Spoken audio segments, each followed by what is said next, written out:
look how far we've come, all the things we've done, did it all with love, beauty from the bottom up. All I want is you, you're my favorite view, but there's nothing more, girl, you make my heart beat. And we are back. Ladies and gentlemen, we are doing some new things. My wife is not here with me today. I am doing an interview with somebody as we are trying to branch away from just relationship content and provide you content that is going to enhance your life in one way or another. And I am here with... What's up, guys? My name is Wes. I'm the host of the Modern Fatherhood Podcast. I'm on TikTok, Facebook, Instagram, YouTube. And I started that show just to give originally just dads a place to tell their stories and to give out advice and try to help them through what they go through.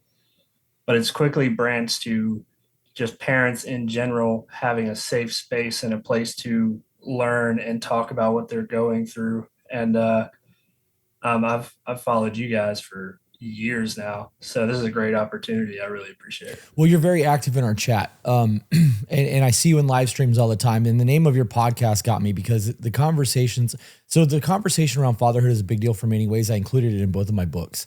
I don't think that there are enough good men out there present in the home raising their children. We become babysitters. We become people who go out to the bar. We video game. We disassociate, and we do not take place in the home the way that we should. We don't take up space. We're just there, right? I guess we should say we're taking up space, but we're not present. But so the name of your podcast is what initially intrigued me. I thought it was a cool name, but you just said that it's not just about men anymore. You have women coming in. Is that becoming a normal thing? A huge amount of the supporters and people that are coming in to offer advice are these women who need their husbands to change. Or these men are coming in and the moms are giving them advice too. And it's become where whenever, especially I'll do debates on TikTok Live, and 70% of the people that come in there are women that are actively debating. And that's whether I was talking about why relationships aren't lasting as long, family court, marriage. Every time I do a debate, the women are the ones showing out, and a lot of them are giving advice based on reasons why their marriages failed or what worked for them and their husband and the changes they made. And a large percentage of the people coming through my podcast are actually women. Okay, so the men are the ones finding value in it. Do you think that so I know that women show up more than men across these things anyways, because even with my books, the things that I've written, a lot of the comments are women going, I wish my husband would read this. How do I connect with him? This gave me so much insight, blah, blah, blah, blah, blah. How much of that do you think is that most men are blue collar workers and they don't have time to sit around and watch podcasts and do these things. So women at home do. And how do you think that looks in terms of your metrics? I'd say it's a very large percentage of my metrics. So I work a rotating schedule. So I'll rotate between days and nights. And for my TikTok lives, if I do them late at night during the weekday, a huge amount of men actually show up. But if I do that vice versa, first thing in the morning, it's 73 to 78% women, and most of them are stay-at-home moms. Gotcha. Yeah, it makes sense. It absolutely makes sense. My Spotify and YouTube metrics, even though my YouTube metrics aren't very large yet, a majority of those are the men late at night. Same with my Spotify. That's where a majority of the men get them, because as somebody who is blue collar, even if I'm driving to work, coming home from work, that's when I would listen to my podcast. And it shows the same thing in the metrics. Yeah, it does with us too. It absolutely does with us too. And it's wild because our YouTube metrics show that we are like 65 to 70% women, but our Spotify shows more that we're 50-50. Yep. Because you're able to throw in an AirPod and listen while you're working versus watching an actual video. So off topic, do you remember we had a conversation at one point during one of the live streams where you and I had a disagreement? Do you remember what the disagreement was? If not, we can just move right past that. I don't really remember what it was. I don't either, but I remember going, okay, that would be an interesting thing. Let's put a pin on that. And it's been months, so I forgot. Yeah. Okay. So with the way that our metrics work and knowing that we have more Spotify listeners than YouTube listeners, and we do know that men are listening to both of our podcasts, I know personally because I have men's groups and I do mentorship that we have a lot of things that are working in favor for men to become more mentors and in the home and be present. One of the big things that we're seeing is co-parenting issues where you have a man and we have no idea whether or not a man is actually doing the things that he should be doing as a father. We just know the story of she's a crazy ex-wife. She's trying to keep me from my kids, yada, yada, yada. With what you're doing, how prevalent is co-parenting and what is that looking like in terms of your discussions? I stress co-parenting so often because more often than not, I'm talking to the single fathers, and it, a majority of the people that I've interviewed on my podcast are all single fathers fighting through the family court system. And I stress co-parenting because anytime the relationship fails or that marriage is over, whatever the case, when there's kids involved, the mom and dad are now secondary, in my opinion. Those kids should come first. There are healing, there's healing and there's priorities and there's other things that need to be done individually between both parents, but the kids should come first. And when it comes to co-parenting, I feel like when you have conflict or you're not able to just sit there and even have a conversation, or it's all hostility at that point, because there's resentment, there's anger, Hurt. there's hurt feelings. Absolutely. The kids get lost in the mix, and the kids are the ones that should come first. There should still be stability had. So I'm trying to help people understand that more. And so far, it's a very difficult conversation. Of course it is, dude. When people, this is why I stress prenuptial agreements while you're in love. This is why your divorce or your potential split situation should be had when you still care about someone and there's no ugly in the mix of things.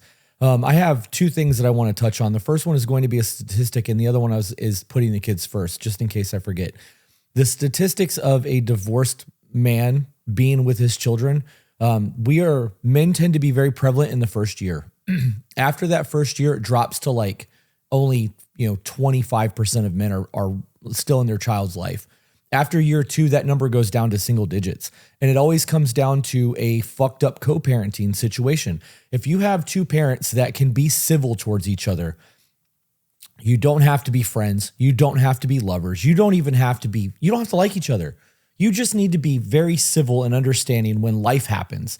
If you can maintain that, you will have a father that is present with that child. Those numbers go way the fuck up, dude. Like year 1 goes up to 50% of men are still there or 40% of men are still there. And it continues to get better and better and better as life goes on because the father's building a relationship with the child. They are able to see the type of living situation the child is in, whether the mother has brought a new man in, whether the new man is acting as a bonus parent and is good with the kids. And we can get into that as a whole different discussion as well. But knowing that the civility between co-parenting will dictate the relationship that a father has with his child so greatly that you can watch the statistics is fucking huge. And then the other thing was, you said that you put the kid first. I am a very big proponent of when you are married, your marriage comes before your children, and that the priority needs to be on the marriage, then the individual couple, and then the children. So you prioritize your marriage, then you make sure your wife is good, or she makes sure the husband is good. And if those two things are taken care of the way they're supposed to be, the kids are taken care of. Now, this doesn't mean that if the house is on fire, that you save your wife and not your baby. People want to get really caught up in that. And you could even argue that you could always have more kids, as fucked up as that is. You can't replace your wife. And that's a whole last thing that I like to just use to trigger people. But yeah, I've seen it. It's pretty funny. That's one of those things though, that so prioritizing the kids beyond that means that you have to put your butt hurt secondary to your child's needs. And that's where a lot of people, both man and women, fail to serve their children. So do you believe that in a marriage, the children come second to the marriage? I think if you're taking care of your partner, it trickles down to the kids. If you're not, so especially in the blue collar world, working 12, 14-hour shifts, and in the case of a stay-at-home mom, when you pour into each other in those situations, the kids are going to see it. If you're able to do what you have to do as a man because you have a supportive partner, those kids are going to thrive more. if you're able to pour into your partner who's a stay-at-home mom and you're able to support her and give her the things she needs, it'll pour into those children too. The disconnect a lot of times when it comes to that is if you are just prioritizing the kids in your marriage, you're going to start putting your partner second. Yeah. That's how the distance happens. That's how the miscommunications happen. And that's how the separation and the roommate phase starts to happen. Right. Well, and it'll also lead to divorce. You're going to get to a point where you're staying together for the next, 15, 16, 12 years, however long you got to get to 18 so that you're not getting divorced while the child is in the house. But the child sees the disconnect between the parents. They see the frustration. They see the inability to work together. They see a poor modeled relationship. So they believe that that's the way it's supposed to be. And when you look at like a young man situation, a kid whose father works a blue collar job, 10, 12, 14-hour days sometimes, and only has the weekend, and the only thing they want to do on the weekend is drink beer and watch football, the kid doesn't know the dad. Dad doesn't know the kid. Mom is overworked, overstressed. There's not a real relationship happening. And this is the whole being there but not present. At those kind of days, you're coming home and your kids are going to bed. Right. Yep. And people don't want to admit that you're not like a part of your kid's life at that point. You are a single mother when a blue collar worker is working those kind of hours. That doesn't mean that you are financially on your own. It doesn't mean that your relationship has to be to the point where you are a single mother, but you are running the household and raising your children and doing those things, especially as a stay-at-home. Like there's a lot that goes into that gets overlooked. And that's where the argument comes of, well, I work 14-hour days and all you do is stay home with the kid. Like, that's a whole ass conversation in itself. And things fall apart really quick if the relationship is not prioritized in that aspect. When you have women who are understanding of the sacrifice that's being made and actually sees that the man is not present with his child, like he's missing out on the formative years. And like kids need that. And the man sees the sacrifice that the woman is making by not working a normal job, not having a social circle, not being able to just go and do the things that she wants to do, just like he can't go and do the things that he wants to do. You have a stronger understanding of what the foundation looks like that you're building to get the kids to where they need to be. And that leads into, like you said, that trickle down. Like this is really basic understanding for things. But as people start to get resentful because they're always working or they're always taking care of the kids, this disconnect happens. So when you have conversations like this, what is some of the advice that you give for people? Ooh, so especially with blue collar. So I tend to be able to talk to the ones that are working the crazy schedules, the 12, 14-hour days, because I've been on swing shifts since my oldest son was born and he's 8. Okay. And I always talk about being forgiving of each other, because when it comes to always being gone or always being home, resentment can build up whether you want it to or not. That's despite the communications that you might be able to have and the small things you're able to do for each other. So you have to be able to forgive each other, but you also have to understand what the other person's going through and not just write it off. To her, when you get home from work and you need to shower and you're taking your decompression time, that could be the time that she needs you down there helping the most. Even if that's your default decompression time after you get off of work, that could be her Hail Mary time. Right. That could be the make or break for her that day. Or you could be coming home from work and you could be dog tired and you have nothing left to give. And when you walk in that door and she's instantly coming at you and y'all are fighting about something, there has to be understanding in each person's situation. And too often, like you were saying, it's easy for them to start nitpicking at each other. And because you hear all the time, well, like you said, she just stays home with the kids. I'm at work all day. How many of those dads do you think could actually do her job staying at home versus their blue collar job? So physically, I believe that it's easier to stay at home than it is to work a blue collar job. Physically, right? It's a very different conversation than this. Most blue collar men don't have the mental capacity to deal with that. We don't deal well with screaming and crying. If we fix something and it gets broken again right away, it's frustrating, right? Like that's our job, is to fix and build and do. So like for me, I've done the blue collar thing. I think that mentally, I don't think that I could handle it. I couldn't handle it. On a physical level, I could keep the house clean, no problem. Doing like the daily chore shit is easy. Dealing with the children is a lot fucking harder for me. But That's also because I don't have the same rapport with my kids that she does because I work the way that I do. So this comes down to being honest with yourself, right? And like you just said a minute ago, that when you come in the door and she needs that Hail Mary or your dog tired, this comes down to basic understanding that if you don't communicate your needs throughout the day, you can't serve each other. If you had a day where you've been in the sun for 14 hours and you're dehydrated and all you want to do is sit down, you have that conversation with your wife on the way home. Like, hey, what did your day look like? Like, I'm at 5% battery. I need to shower and eat and drink and relax for 15 minutes. And if she's like, the kids have been a fucking nightmare, I can't deal with it, I need a break as well, then you need to find a way to let the kids just be kids. You get to sit down, she gets to take a shower, and just make sure nobody doesn't die and the house doesn't get set on fire, right? Like, we don't have to. Kids will normally find a way to do what they want to do. Like, you don't have to give them undivided attention 24/7. Let them be children. Let them fucking run rampant. Let the chaos, reign while you're there, having a drink of water, sitting on the couch. Let her take that downtime. There needs to be an understanding of how to make that work. I am a big believer in the decompression. Excuse me. I'm a big believer in the decompression time from work life to home life.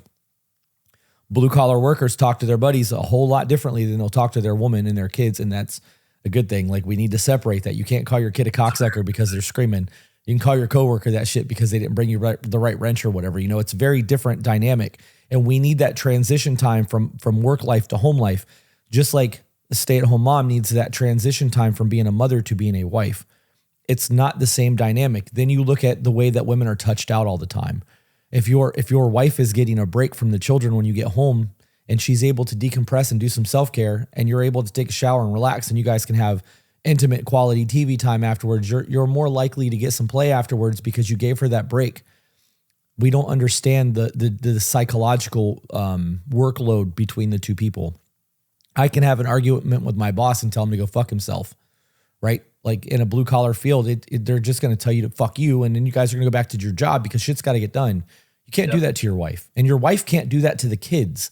So like, there is a very different thing. Now, on the other side of that, like, if your kids are freaking out and your wife needs to nurture them, you don't have that same capacity because we're not nurturers, we're fixers. There's a lot that goes into this shit, dude. And like that all basically comes down to, like you said, having a basic understanding of what the other person's going through, and it's grace. And if you have that long work day and you're feeling stressed out and you're exhausted and you come home and your wife starts nitpicking at you, like you said, it's very different than if she comes home and goes, hey, I can tell you're tired. Let me take your boots off. And then you have discussions about how bad the day was from each other. Like, that's going to give you a very different outcome throughout the night.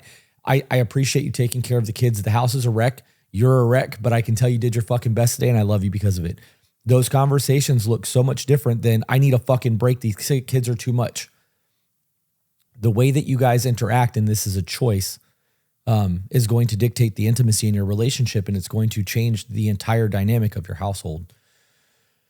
This is a fun conversation. I don't get to talk to people like this. Normally it's always peaches and we agree on everything so much that like our viewpoints are very much the same. So like we say the same things throughout the conversation. So this is fun for me. Hey, I like it. I say, shoot, I was part of your men's group twice. And then I had the premium, I'll call it the premium men's group. Yeah. I was part of it twice or probably 3 times before I had to dial back finances and figure stuff out. And the conversations we had in there were, I mean, I would personally say life-changing for me. I appreciate that. It definitely pushed me to be a better man and a better father, and at the time, a better spouse. And I think a lot of it comes down to having those men that'll hold each other accountable. And that also includes fathers. Yeah. Most of the time you see fathers having conversations, and it's never, you very rarely hear another dad tell another dad when he's fucking up. Right.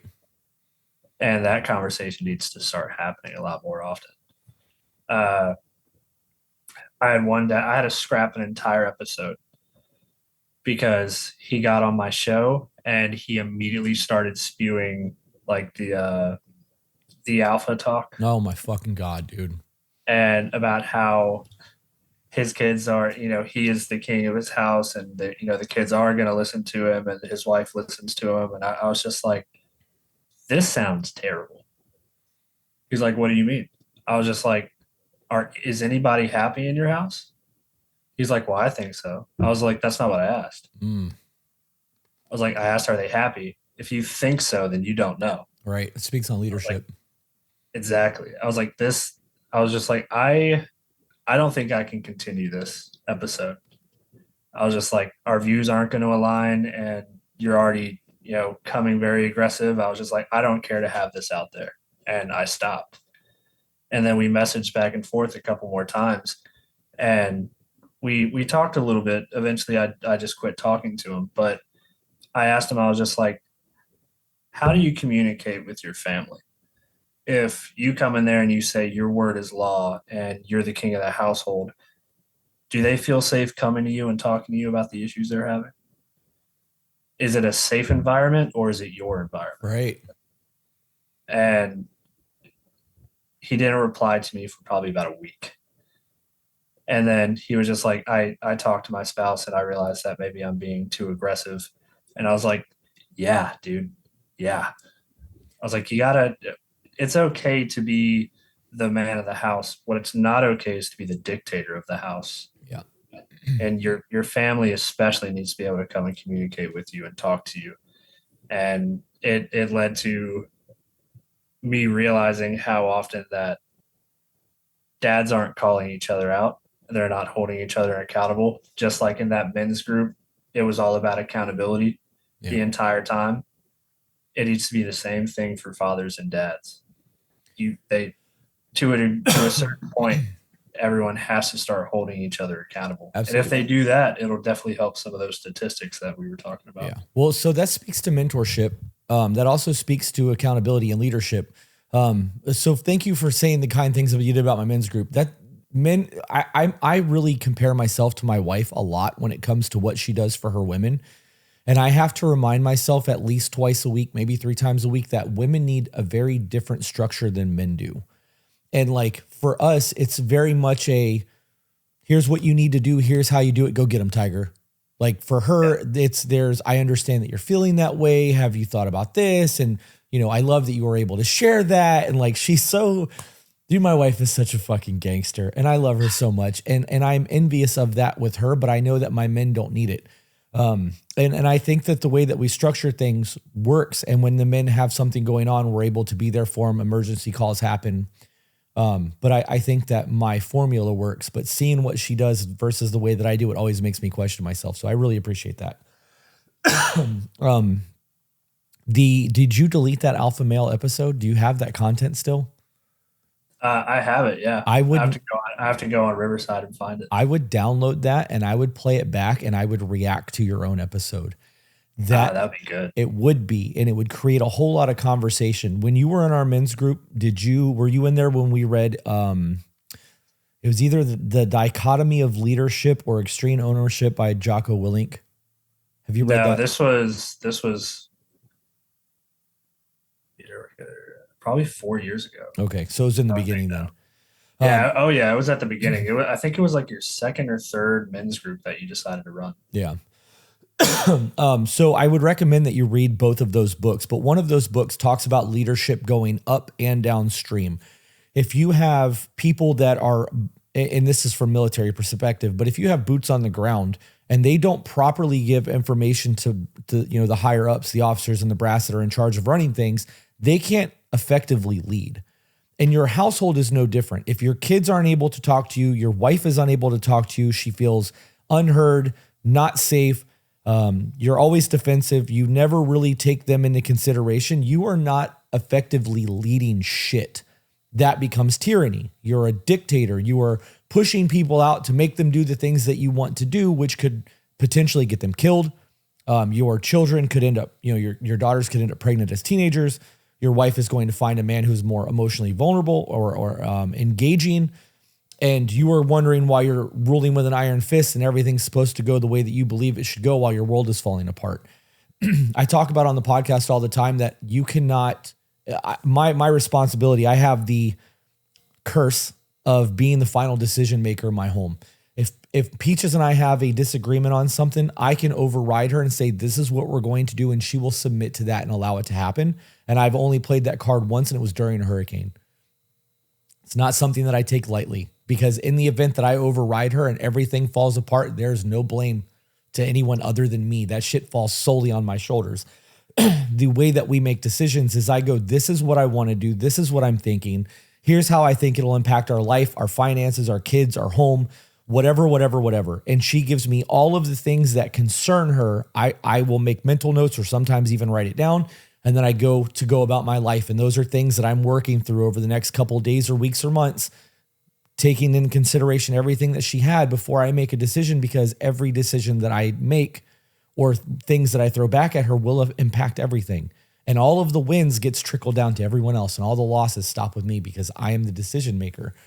Most men who have that I am the king of the household don't have that problem, because the only time kings ever feel the weight of their decision is if they go to war or they lose their kingdom. I don't want to lose my kingdom. My home is my sanctuary. This is my castle. I want this motherfucker to operate and be good. I want it to be peaceful when I come home. I want my wife to be proud of me. And I can't do that if I can't lead effectively. And that's the difference. I think that episode, if you approach that the right way, would do really, really well. It might hurt dudes' feelings a little bit to be called on as bullshit, but like you said, men need that. Like that could be something that creates just a little bit of conflict, but it could do very well for you on your content.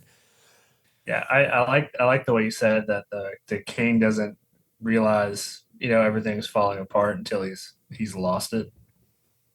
That I think a lot more men need to hear that right now, especially.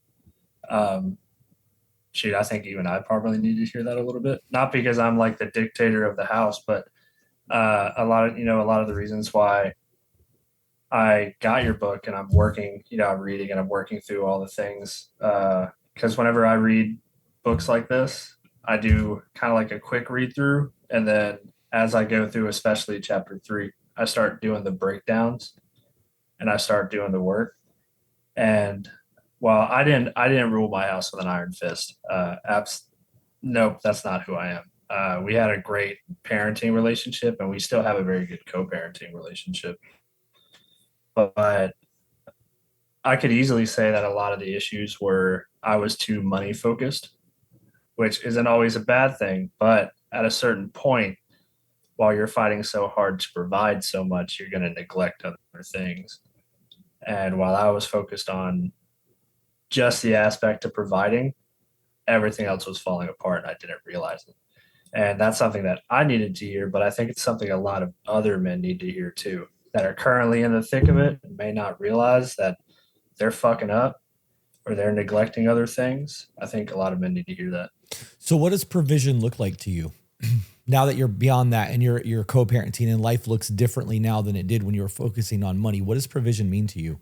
More often than not, now it's time with the kids. Providing, so I still provide the finances. That's a given. That's a must. But it's being more intentional with my time. It's going to Boy Scouts with my oldest. It's taking the time to play with number blocks with my 4-year-old, spending the time with my 2-year-old because she's little and she just loves everything right now. Providing as a father is a lot more than just finances. Absolutely. Which is why I asked that question. I'm learning it more and more as I get into it. And I say it on my show all the time. I'm not a perfect dad. I'm just a dad that's going to ask you questions. And I'm still learning myself. And providing finances is such a small part of being an actual active and providing father. It works the same way as a husband too. Provision and finances is a very small percentage of all of this. And that's what men get so fixated on because our fathers weren't there. They were working the 12, 14-hour jobs. And that's what a man looks like. That's what my dad or my stepdad did or what I saw other men doing for their families. And it doesn't matter that they missed out on major holidays and didn't come to graduations and all of these things. And those men feel like I did the best I could. You always had food. You always had clothes. Yeah, but I didn't have somebody to talk to when I was getting ready to lose my virginity and I needed a conversation with my dad. Right? That's why I asked about that provision thing. Teach you how to shave. Right? Yeah. Yeah, that's a big deal. How many young men, especially, well, maybe not so much this newer generation, but I know a lot of the people I know, that's how it was with their dads. Same. I had a great dad. I will definitely say that. He works swing shift the same as I do. Actually, we work at the same plant. Yeah. Uh, and but when he could go to day shift, he could go to have a regular schedule, and which is just Monday through Thursday, and get off those crazy night shift. The moment he could, he did, and he managed to provide for us for all the years to come. And he was a very active dad, and he definitely tried his best. Especially I come from a very broken, messy divorce family, and my dad always was able to provide and maintain. And But he showed up. I think I definitely had to look up to, because even to this day, 17 years later, you still can't get my dad to say a bad thing about my mom, It's awesome. because he never would let his personal image affect our image of our mom. And he was very much a man of peace. And I definitely learned a lot from my dad, especially when it comes to providing. So with that, Though, while he's not a man of many words, he very much, he provided the life skills, the love, the unconditional, caring, showing emotions, all of that, right. which is pretty rare for, someone, even me. I'm almost 30. Well, most of us didn't have that. Right. You said that he showed up though. Like he actually was there time-wise. It wasn't just about provision. Being that your dad actually modeled that for you and you had that role model, how did you get caught up in the chasing the money thing so much? One of my first jobs was working on farms and being a farmhand, and it was barn maintenance and clean out. And that was with a brother-in-law. And that was my first taste of blue collar work. I was 13. And once I got used to that hard work, it never really stopped. And the chasing the money started from a very young age. And it never stopped. And then especially when you're in one of these plant jobs and you get a taste of the overtime checks, you don't want to go back to the regular paychecks. Right. Because you get used to seeing that number, and you get used to being able to do all those things. And I was pushing myself because I was always trying to get to the next goal. I wanted to build a better life for my family, and I got tunnel vision on my end goal and lost sight of my near goals. Okay. And it happened. I mean, this is over the course of years, but it never stopped. Even now, with me, taking a step back and focusing more on the other things, it's easy to get tunnel vision. But especially when you're raised around the blue collar lifestyle and you start chasing the money, most of the time it doesn't stop. Yeah, you're always chasing the money. So let me ask you this: what did you do with those overtime checks and that money? Were you reinvesting it? Like, were you taking vacations? What did that extra income actually do for your family? It got us into a bigger house.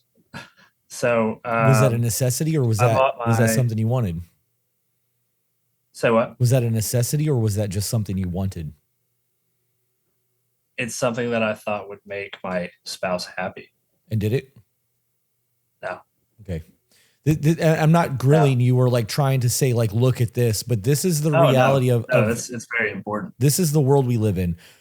We want bigger houses for smaller families.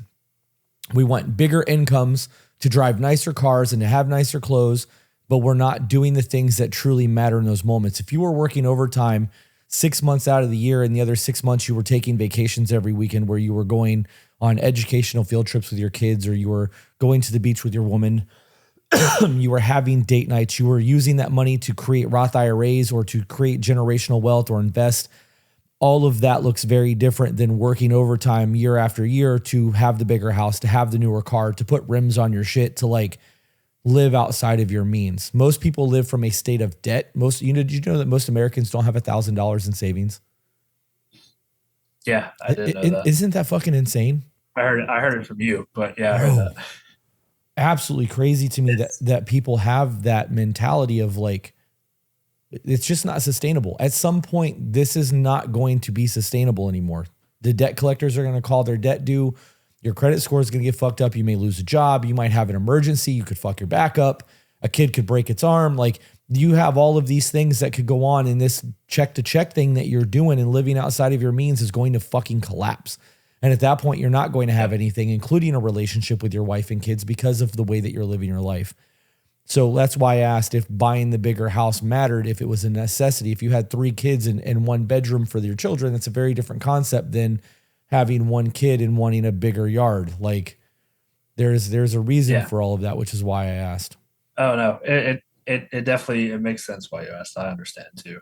It started with the starter house, or I call it a starter house, and I understand that, especially in today's age, the young people, a lot of them are going to struggle to buy a house. I was blessed enough to be able to do it twice. Nice. So I bought our starter house, and it was a 3-bedroom, 1.5 bath, or I guess it was a 2-bath. And it had a nice backyard, and it might have been on the main stretch to our town, but it had a nice backyard for the kids to play in. And we had 2 boys. I had a boy from a previous relationship that she stepped in and became, I would say, the mom too. He doesn't really know very much about his biological mom, thankfully, but I won full custody for him.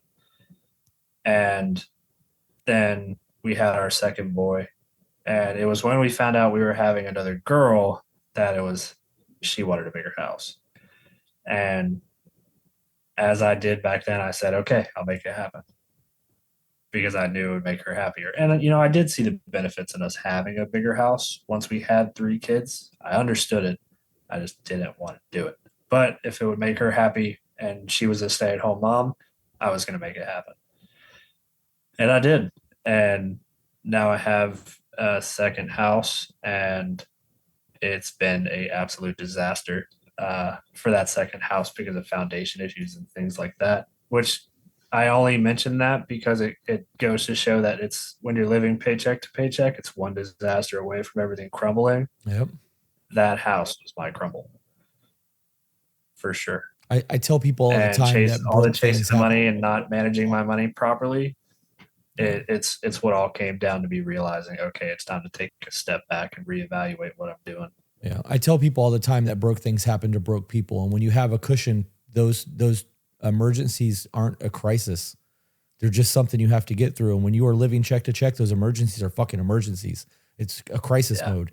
I'm curious, because you said that she wanted the house and you wanted to make her happy.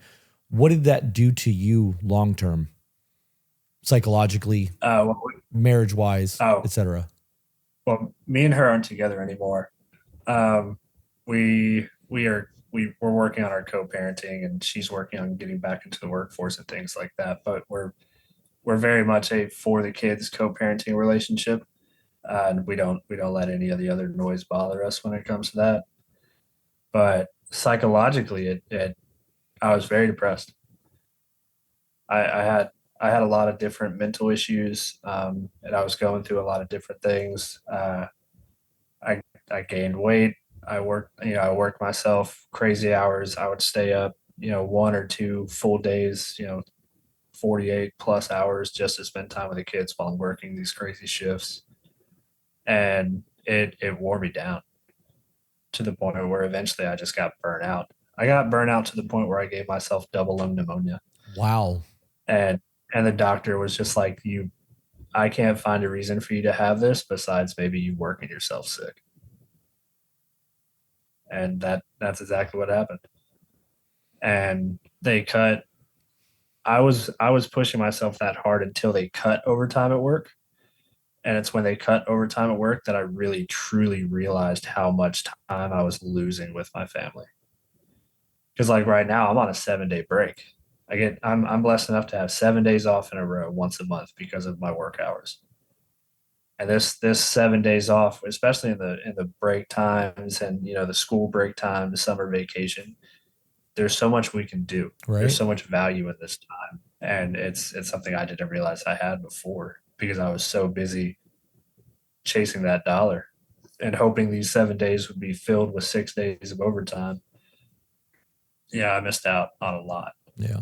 And looking back on it, it's hard. Yeah, I missed out on a lot building. I used to call it my empire, and where I am now compared to where I was then, that's such a stupid fucking thing to say. I've owned almost 20 businesses in my life. I've made a lot of money. I've done a lot of really dope shit, but I've also missed out on a lot of critical moments.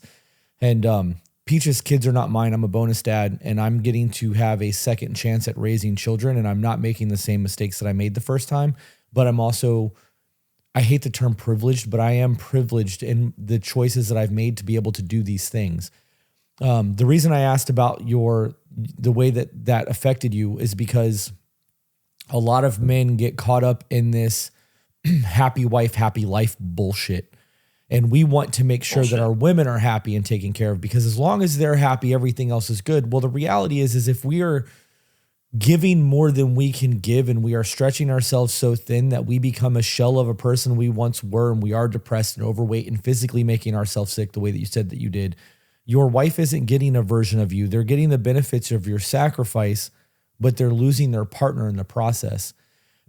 And I was guilty of that. And, I had become a shell of a man because I just wanted somebody else to be happy for so fucking long that I no longer believed that I deserved anything.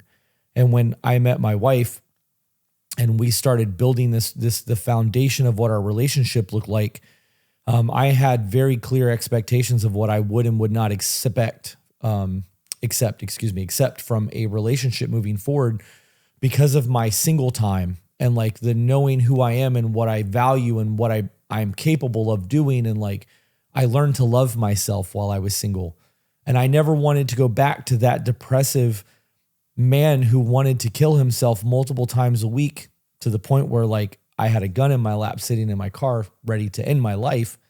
I want to be able to come home to a woman who values me and loves me and wants me to be here and sees my mental health struggles and wants to listen to all of the things that I've got going on and not throw the shade in my face. And like, there's a disconnect that happens when we focus solely on their happiness and not on the quality of the marriage. And that's why I think podcasts like these matter so much, because we don't have a mentorship. We don't have a whole lot of men that are going, hey son, I think you're really fucking up right now. Like, what you're doing is running yourself ragged. How is your family? I don't want to hear about your work life. I want to hear how the kids are doing. And if you can't tell me how your kids are doing, that's a much bigger problem than you missed a fucking paycheck this week. Yeah. Yeah. There's a whole lot that goes into our mental health that gets overlooked because happy wife, happy life. It's fucked up. It is fucked up. The happy wife, happy life. I call it a plague. Yeah. I was talking to a dad the other day, and he was working while we were talking. And he told me I was just on a live on TikTok. It was just one of my debate lives. I don't know if it was a serious one, because I've done a handful of them to test the waters on how it was going to go. But he came up in a box and he was talking about what we were talking about, and he said that day, just being able to come on there and have a conversation with other dads and other people, even if it was just about a situation that wasn't his, and being able to feel heard and connected, was what took him off the edge that day. It's crazy, isn't it? Like, that's all we need. Like, we don't have this. This is why I did the men's groups. And granted, like, if the guys are like, hey guys, I need help right now, I need a call, and like, I can take the call, I'll be the one to take the call. If some of the other guys in there are free, they'll take the call, or we'll all jump in a call. But like, we don't have physical touch. Right? Real shit. And like, you guys listening to the podcast or watching this, you can take this however you want to take this. I don't care. If you have to hug your best friend or your brother and be like, no homo, that's some ho shit. Like, there's nothing wrong with being like, I fucking love you when I hang the phone up, or hugging your friend. Having to high five somebody is the only acceptable physical touch, like the handshake that men get nowadays, which is why physical touch is such a huge love language. The ability for other men to get around people and just be able to let something off their chest could be the thing that keeps their pop from fucking exploding, like the top exploding off of the thing that they've been stuffing all their shit into. It's amazing that something as simple as a live stream is able to provide that release for people. I think it's dope that you're doing this shit, dude. Like, I know your platform's not as big as ours, but like, it'll get there. You just got to find your footing, and like, This is a necessary thing. We need space for this. It's hard. You're going to have a much harder time getting men to tune in than women. But if you make enough sense to the women, they'll get their men watching the podcast.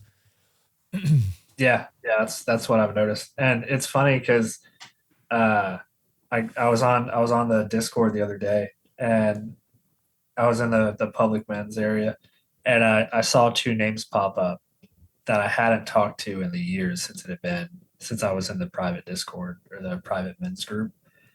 And I was like, oh shit. I was like, I haven't seen that name pop up in a long time. And I asked them how they were doing, and they were doing good. And after I saw that, I just called my buddy. He's a trucker right now. I called him and I was just like, what's up, man? He's like, what's up? Everything okay? I was like, yeah, man. I just wanted to ask how you're doing. Yeah. Yeah. He got quiet. He's just like, it's kind of hard right now being out on the road. I was just like, I can only imagine. I was like, I don't know how that is, but yeah, I'm here for you in whatever way I can be. And it's the simple calls like that. Yeah. 30 seconds of your day could be life-changing to someone else, especially when it comes to men. Yeah. I send gratitude text messages every day. A different guy in my life gets a gratitude text message every morning. Hey man, it's, whatever day it is. I hope that you fucking make today your bitch and that your life is good. If you need me, I'm around. And like, a lot of these guys are people that like, we don't have regular communication with. So I'm like, you don't have to reply to this. I get it. You're busy. Like, just know that I'm thinking about you right now and I'm here if you need me. That shit goes a long way. Knowing that you're still in our actual Discord, I'm going to add you to our WhatsApp group chat and like get you back into the private men's group. Okay. That might be a way for you to get other people on your podcast and create more dialogue. I think that this is important. We are 48 minutes into this and I've been talking a lot and like trying to drive topics. Do you have things that you want to talk about with me or things that you might want to get into? See, I definitely sent a list.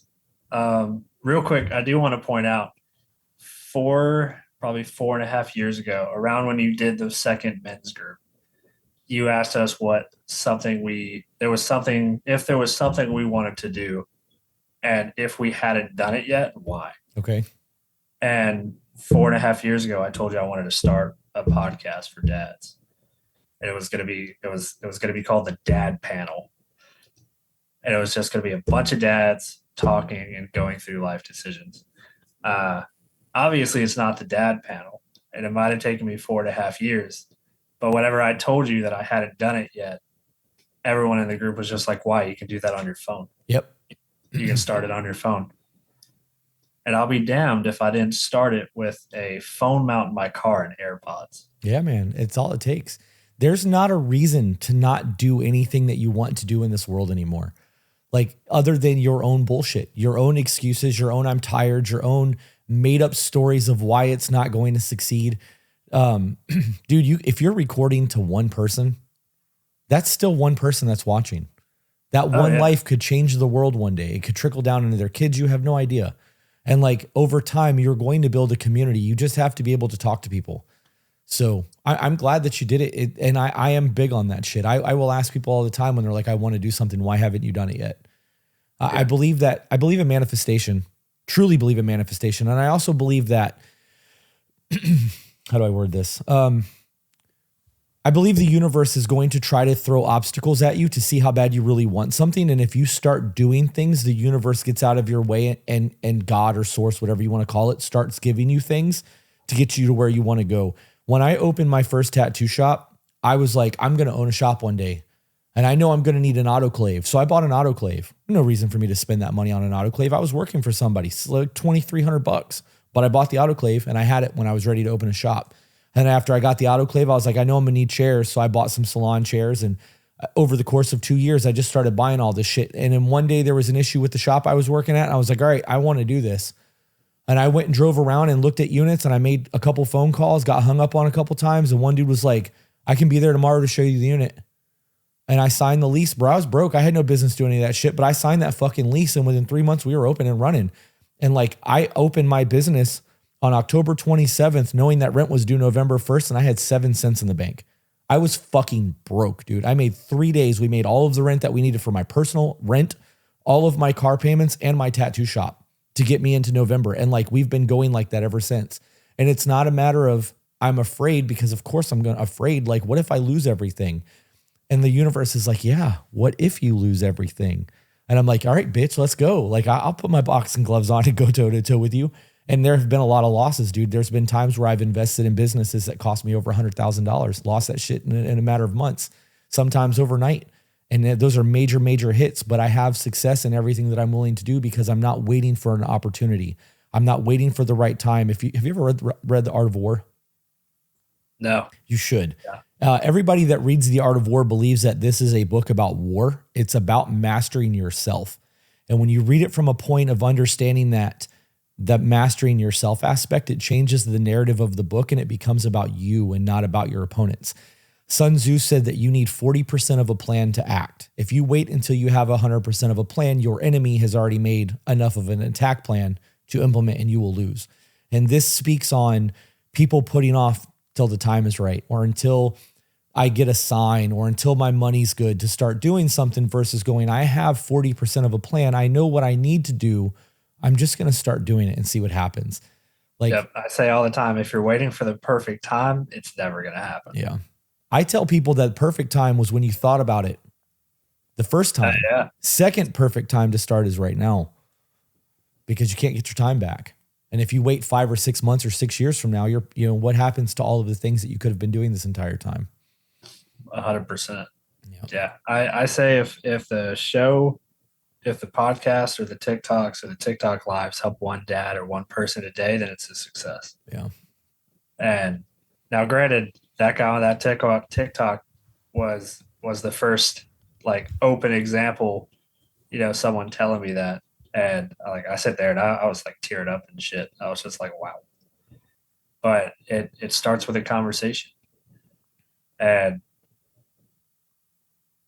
I just feel like if there's one thing men need to understand is that other people are going through something similar and you're not alone, but you have to be willing to open up and have that conversation to find out you're not alone. Yeah.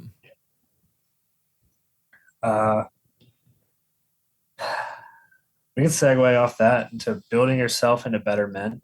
Okay. Especially since we talked about your men's group. Too many men aren't comfortable talking about what they need to do to become better men. And you are a huge, you and the men's group are a huge part for me. Especially down to even just like weight loss, learning health and how to take care of yourself and things like that. And mentally were a big part of me becoming a better man. So I wanted to talk about that. You've talked about being better men before. You've had full episodes and like checklists on it before. So I definitely want to hit on that. But like for me, it changed my life completely. I'm down like 135 pounds from whenever I started that men's group. Yeah. Did you get your hormones checked? Oh yeah, I'm on TRT. Yeah. So yeah, our grandparents. I remember starting. You were on.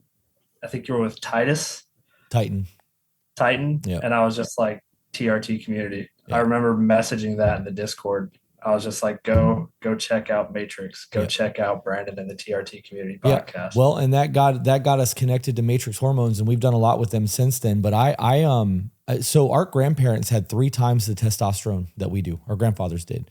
And that's because of diet. Our food's not real food. Ecological, like your environmental. I mean, that's plastics and lack of sleep. All of that shit plays a role in our hormones. And people understand estrogen for women because it's such a talked about thing. Testosterone is taboo because people believe it's steroids. Yeah. Right. Well, women have testosterone too. Like it's the abuse of something that makes it a steroid. Taking other compounds that's not testosterone that are technically steroids, right? But knowing that our hormones are not optimal affects our mental health, it affects our sleep, it affects depression, our weight loss. So like I am a huge proponent for everybody that's over the age of 20, go get your blood work done. If you're over 26, know that your hormones, your testosterone is decreasing at that point. If you got your blood work done at 18, 19, and 20, and you know what your panel is supposed to look like, and you go at 26, you have something to compare. Like, look, doc, my testosterone is decreasing. That's a really big one for me. So shout out to Matrix Hormones. If you guys go to Matrix Hormones and use the code to be better, or tell them we sent you, you get, I think it's $150 or $200 off your initial visit. So I would definitely recommend doing your labs. What was the thing that you had read? Cause you had said something else that I wanted to touch on and I lost it on your notes. See, I put building yourself into better men, setting the standard for your sons and daughters. Okay. Well, we didn't get into the setting the standard thing, but the building yourself into better men. Did you read the new book that I wrote out, or did you listen to the episodes that I read from the new book? I have You Are Not Broken. Okay. So the first book, you were Nobody's Coming to Save You. I talk about the 5 pillars of what I believe a man is supposed to be. The first one is the warrior. That's our teenage years, the little kid age where everything is a wrestle and a fight. Our hormones are high. We're testing each other to see where we fall in the hierarchy of manhood. We're warriors. So that's the first pillar of being a man. The next part goes into being a husband, and then a father, then a mentor, and then an elder. And I think that once you've accomplished the first 3, you're capable of doing the 4th one. And that is mentoring, teaching, trying to help other people go through the things that you've gone through. And this is very tribal. Our Discord is called The Tribe for a reason. Yeah. The more things that I have gone through in life that I can properly convey to you in a way that is going to make you get it, the less you're going to have to suffer and struggle. But that comes down to my ability to teach, my life experiences, and my ability to communicate effectively to you. That falls back on leadership and a whole lot of other things. But this also speaks on my ability to learn. If I have somebody like Steven, who's in the men's group, who's been there since the beginning, Steven. If he brought something to me and it was something that I needed to hear, or something that I didn't know already, but my ego got in the way and I shut that shit down and I wasn't receptive to it, then there's not a communication there. He's lecturing me and I'm not listening. We can't build each other up at that point because there's a block. I feel like I'm too good to take information from somebody else. The mentoring aspect falls into the ability to engage and learn. Just because you're in your early 30s and I'm 45 doesn't mean that we can't have a conversation and you have a life experience that I could benefit from if I just fucking listen and don't try to interject my life experiences onto what you're going through. You know what I mean? So like the building up of other men comes down from a place of understanding that we are a tribe, and without us being a community and working effectively with each other, we will die.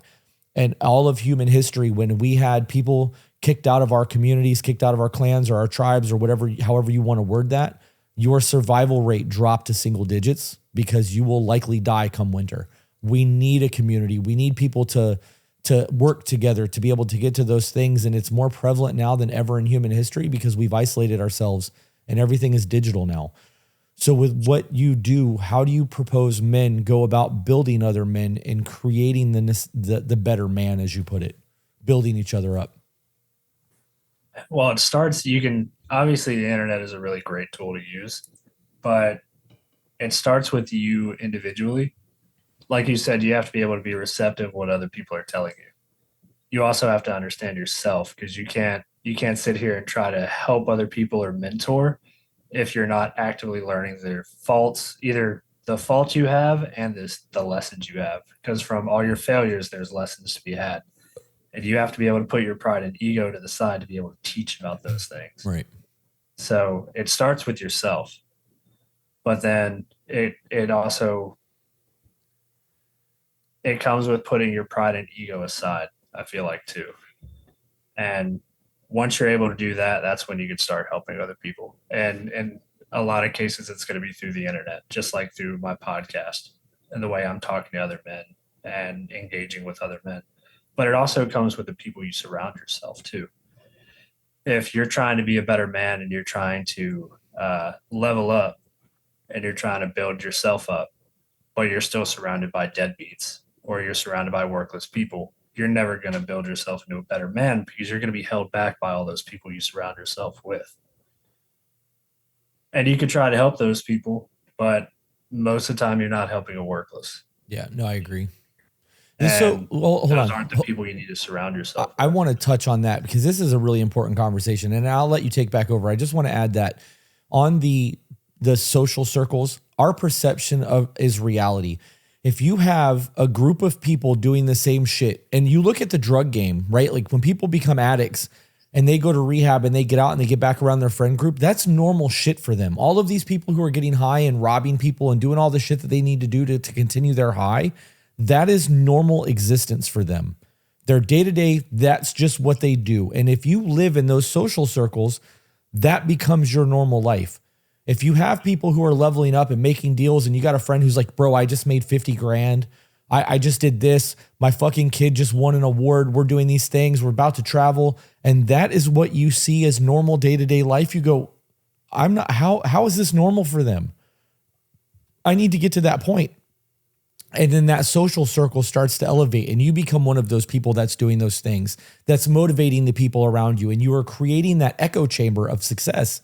That shit is fucking one of the most important things that men need to understand. Your social circle 100% dictates your existence. Period. 100%. I'll give it back to you now. That was well, no, even to segue off of that, that was a big thing with the people I surround myself with, even to this day. I had my first son at 19. And whenever I found out, I was just a mechanic at an auto shop making, I think it was $9.50 an hour or $13.50 an hour. One of the two. Either way, it wasn't enough. And I was just like, shit, how am I going to provide a life for my son? And then I happened to get the job that I'm at now. I got lucky as shit because I'm an Eagle Scout and they like the fact that I'm an Eagle Scout. And that's what let me get my job, my high school diploma and my Eagle Scout. But it let me, as much as it was a necessity for me because I was about to become a father and I didn't want to stay at the level of living I was at, it allowed me to level up a hell of a lot for a 19-year-old. And as the years went on, I had more kids. I bought houses. I bought cars, and I did these things.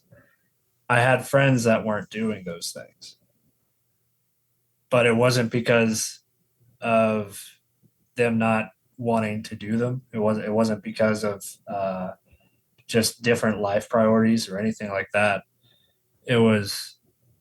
I was just the one that had a kid first, and so I had to get my shit together first. So then my friends saw me buying these houses. They saw me buying these cars. They saw me, raising my kids. And I would hear all the time, like, man, that looks really cool that you bought that house or that you're in that big house. That's the same neighborhood my parents live in. How'd you get a house in there? And I always tell them, I was just like, I worked. You work and you try to reach the next level. Yep. I was like, it's your choice to do it. I was just like, you're young, you don't have any kids. If you choose to do it, that's on you. I was like, but we're young. I was like, I'm not 30 yet. I'm 27 actually. Okay. But by 27, I've had 3 kids and I've bought 2 houses and I've been through the homeownership mess. I've been through the separation mess. So I like to say I got it out of the way early because then now I can spend the other half of my life living it right. But I don't like to say that I try to set the example, but why not? When I have friends, why not? Don't skip past kids, that. Why not? Why don't you want to set the example? Because the subconscious voice in my head says I don't deserve to be. Why not? Why don't you, bro? You've been through it. Like you've had a divorce. You've bought 2 houses and you're not even 30 years old yet. You've learned the lessons about chasing money instead of spending time with your kids. You're working on being a good dad. What more proof do you need that you have the ability to help others that are below you get to where you're at? Like this is mentorship. You did the warrior. You did the husband. You did the father. You're at a mentor stage now where it is your duty to pick up other men, and you're doing it with the podcast. I'm not shitting on you, but that mindset is a detriment. Like you should absolutely take on that role. You should wear that bitch like a cape. I'm going to call you on your shit, bro. Like I know. I was telling my kid's mom, I was telling her, I was just like, watch. I was just like, he's going to find something. He's going to call me on it. I was like, I know he is. he's done it before. This is just in person. Not with other people watching. Yeah. That imposter syndrome shit it's the enemy in your head preventing you from reaching the next level that you're supposed to reach. We went through it with the podcast. There's still times where we're doing shit where we're like, this is what we do for a living. We're not imposters. So like, don't allow that voice to stop you from doing great things. And you will if you let that regress you. If you don't believe that you're chasing your purpose or you don't believe you're worthy of those things, that's negative self-talk. Yeah, I worked a long time to get away from that negative thinking. But you're right. You are right. I know you are. That's. I mean, that's also for me to say that I'm not able to be the example. Or I don't feel like I'm able to be the example. Counteracts what I'm doing with the podcast too, because at the entire time, that's exactly what I'm doing. So yeah, you're definitely right about that. Yeah. These are the things that we tell ourselves, dude. So the book that helped me the most with that was it's called The Secret. I've read The Secret. Yeah. And it was funny because I'm a Norse pagan, and I had a therapist who was a very small, old Southern Baptist woman. And she was just like, I'm not going to preach at you. She did. I'm sure she did. She was very sweet about it, at least. And she was like, I want you to read a book. And I was like, okay. She was like, it's called The Secret.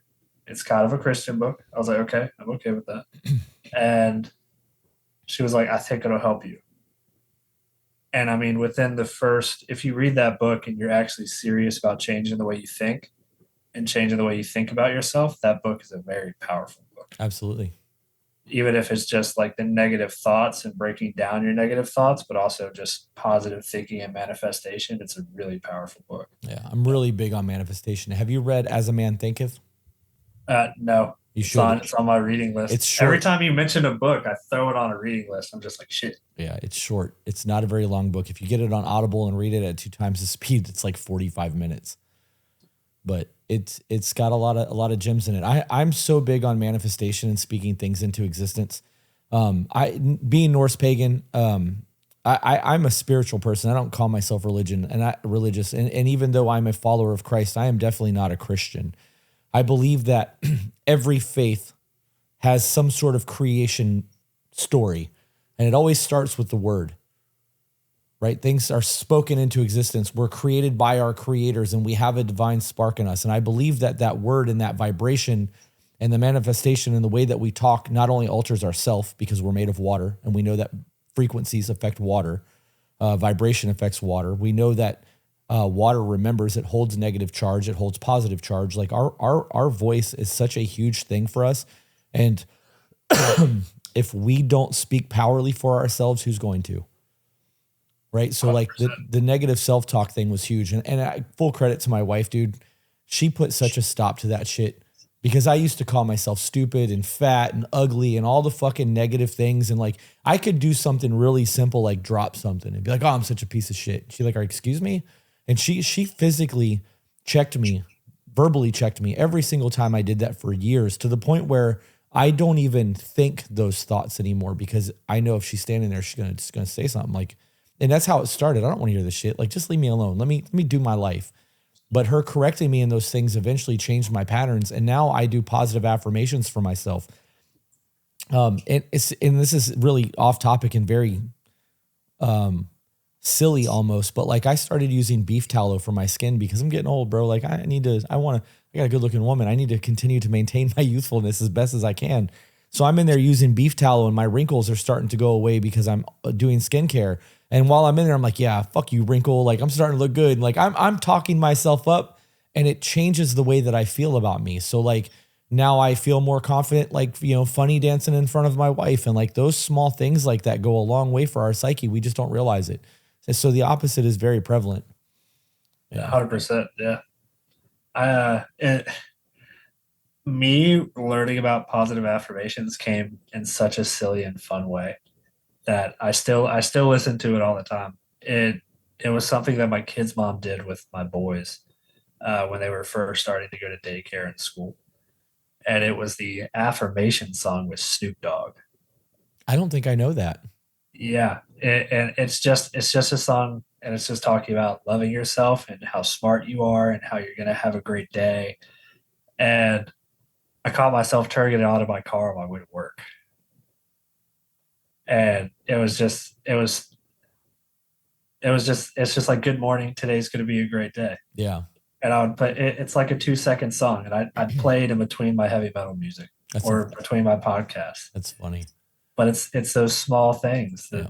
The affirmations and speaking positive can start with such a small thing, and it's going to echo throughout the rest of your life. But you have to start. And for me, it was Snoop Dogg, which is normally not how that starts. Yeah. But I still love that song to this day. My wife does the positive affirmations with the kids every morning before she drops them off at school. What are we? And she makes them give them 3 or 4 things. And sometimes the things that they give isn't enough, or that's been repeated a lot this week. So give me something different. And it makes them think. And we've seen a change in the way that they conduct themselves because they understand their value and who they are. And like they are becoming, our kids are 6 and 7, almost 7 and 8. So like we're watching them become a personality. Like they're no longer the little kids. They're starting to come into their own little human existence over there. And it's really cool to watch, but yeah, positive affirmations matters. So yeah, I have an 8-year-old boy, and he's getting big. I'm not a very tall person, but he's already right here on me, and all I can think about is 4 more years. I'm gonna have to kick him down the stairs or something. He's gonna buck up at me. Yeah, that's normal though. Oh yeah. Oh, he's gonna buck up. We thought he broke his hand one time, and they did a scan of his growth plates, and they were just like, "Do you want to know how tall he's gonna be?" I was like, "What are you talking about?" They were like, "Well, we can kind of tell based off their growth plates how much they're going to grow and how tall they're going to be." Right. I was like, "Okay, yeah, shoot. What is it? It's like probably like 5'8", 5'9", like his dad, 6'1" to 6'3". Wow. And I know his biological mom was tall, but I was like, damn. I was like, he's going to try to whoop my ass when he's like 14 or 15. It's going to happen. Yes, he is. I gotta stay prepared for it. I was like, this is why I had kid young. Yeah. I'm gonna have a gladiator for an 8-year-old. Yeah, that's normal shit. Every kid at some point in their life thinks that it's time to test the old lion to see where he stands. He did it the other day. He wanted to wrestle. Yeah, I threw him around for like 2 hours straight. That's funny. That's good though. We just had a blast. You know that's how dads bond with their children is physical play. Women connect through nourishing and those types of emotions where we are a physical contact, rough play with our children. And it said the study that I read said that it happens faster for us because of that play than it does for mothers because of the way that they go about it. But that also speaks to our DNA and the way that we have throughout the years had to leave for long durations to bring back food. So like we've had to find ways to connect with our children on a much quicker time scale. And that was the way that it worked for men, which is pretty wild. So that is pretty cool to think about. We are an hour and 15 minutes in. My back is starting to bother me from sitting in this stupid fucking chair. Do you have anything that you want to get into before we wrap up? Healing from your own choices. If you could give advice to dads that their choices and whether it was chasing the money, not being a good father, not being a good husband, whatever it is, if you could give advice to a person, specifically a man that needs to heal from his choices later on down the road, what would you say to him? Oh man. I would say the beauty of choices is that you made those choices, you can make new ones. Past doesn't exist. It really doesn't. The one thing that will always come that never shows up is tomorrow. Because tomorrow will not be tomorrow. Tomorrow will be today, and tomorrow will still be waiting for you. Everything that we do in life is a choice. It's a decision that we make consistently, and our life is an echo of the decisions that we've made. The past doesn't exist. The present is the only thing that truly matters, and the future will eventually become the past. So if you made bad decisions and you chased the money and you weren't present and you did all the things that you view as fucked up and made you less of a man, you have the opportunity to start right now making better decisions, being present, making better financial decisions, and doing things that allows you to have a better future so that when you look back in the past 30 years from now, the last 30 years has been really fucking dope and you don't live with regret. I actually proposed a post this morning in the Discord. I don't believe in a physical hell in terms of the way the Bible explains it. And even though I am a follower of Christ, I want to be Christ-like. I want to be awakened. You know, there's a whole thing that gets into that. I'm not going to do that right now, but I don't believe in a physical hell. I believe our hell is our regrets. I believe it's looking back on all of our shortcomings. I believe that when we meet our maker at the end of our life and we have to have our life weighed, all of our regrets and that infinite moment or that very quick moment of your life flashing before your eyes, that's going to be hell. All of the things that you paid attention to that you shouldn't have, all the things that you did that you know you shouldn't have done, all the harsh words that you gave your children and your wife that you know you shouldn't have given, you're going to have to feel the way that they felt in those moments. That's going to be hell. You have the ability to make sure that the first portion of your life, or however long you've lived up until now, is the only part of that feels like shit. The rest of your existence until your death and until your rebirth, if you believe in that, if you however you believe your spirituality is, you have the opportunity to have a really good fucking life, but it is choices. And don't get me wrong, we've all made really stupid fucking decisions, especially young men, because we don't have the proper mentorship and we need to learn our own lessons. We have to have our own hurts, our own shortcomings, our own aha moments. If we were able to live from other people's experiences, we would never break bones. We would never go to war. We would never have divorces. We would never make any type of mistakes whatsoever because other people have felt that pain. We have to learn these lessons. We have to experience this pain to come out the other side of it, to become better men and better mentors. We have to learn to communicate. All of this comes down to choices. So don't beat yourself up over your past. Understand that those things happened. You did those things. Accept that you did those things and that you don't have to be that person anymore. You might have done some shit that at 15 years old is one of those things that you were like, I can't believe I did that, or I can't believe I said that. And that's something that changed your core values. It's made you become the man that you are because you don't want to ever make somebody feel the way that you made them feel in that moment. You don't want to have to look at your kids knowing that you missed a birthday or a graduation, or, not being able to show up for them because you were working out of town and there was a broken bone, or whatever the case may be. Like, all of those things make us who we are. Those life lessons were necessary to get you to the point where you can be a better man. Don't beat yourself up over it. Let those choices be what they were and know that today matters, yesterday doesn't. The future absolutely matters. And the goal is to have a really good future. But if you don't learn from those mistakes, you will repeat them. You're not going to have a good future. You will live a life with regret and you will live a life of hell. That's my answer to your question. Yesterday doesn't matter, dude. It really doesn't. The thing that matters is the lessons that you took from it. All of your failures are not failures. If you learned, they are lessons. If you quit, if you didn't learn anything from it, that's a failure. Oh, yeah. That was a good answer. That was, especially learn from the lessons. Yeah. Learn from the failures. Yeah. Learn from the lessons. Yeah. I knew what you meant. Yeah. Learn from the failures. Understanding the failures. Being able to let go of the failures while retaining the lesson and not letting it weigh on you. I definitely agree. I really appreciate you having me on, man. Yeah, man. I enjoyed the conversation. I wasn't sure how this was going to go. Peaches is interviewing Roma from Roma Army, Chloe. I fucking love her. On Thursday, yeah. And she keeps going, babe, I don't know what I'm going to talk about. I don't have anything planned. I'm like, I don't plan any of my interviews. And she's like, what? And I'm like, I don't. I have like 3 things that I kind of want to talk about. And when we start talking, I just don't shut the fuck up. And it works for me because like we'll get people going. Me too, yeah. And if you get people who are also on a platform where they have to talk for a living, that's what they do. It's very easy to have conversations with people that do this for a living because this is what we do. Yeah, I tell people all the time, they're just like, how's it gonna work? I was just like, we're gonna go on. I was like, I'm gonna do the spiel of welcome back. I'm gonna ask you who you are, and then we're just gonna talk. Yep. They're like, we're just gonna talk. I was like, yeah, I'll ask you some questions. It'll lead. I'll be able to lead it so that you can keep going because I know it's kind of weird talking to a camera. I was like, but we're just gonna talk. It's just a conversation. That's the way I've done every single interview, and it's worked out pretty well for me. So it works every time. Yep. All right, brother, I'm going to wrap up. Can you plug your social medias one more time so that people can follow you? I'd like to see your podcast get some numbers. I would really appreciate that. I am the Modern Fatherhood Podcast. I'm on TikTok, Facebook, Instagram, YouTube, all under the Modern Fatherhood Pod. YouTube's the Modern Fatherhood Podcast. I'm on Spotify, Apple Podcasts, on all the platforms. So yeah, I appreciate it. Okay. With that being said, guys, remember that you are the author of your own life and you get to dictate your existence. Dude, thank you for tuning in today, and we will see you guys on the next one.